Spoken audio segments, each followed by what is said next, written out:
మిరపకాయ బజ్జిలిస్తావా రా సోల్డర్ రాండి సత్తుపల్లి సంతకొస్తావా కొర్ర మీనులుండి పెడతావా నా సోకురాండి తాటి కళ్ళు ముందు పెడతావా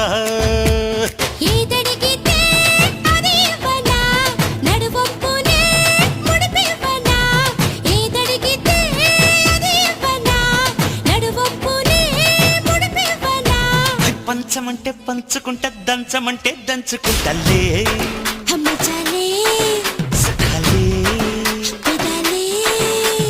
పచ్చిమిర్చి బజ్జిలిస్తావా ఆ సోల్డర్ రాండి పంచదార చిలకనిస్తావా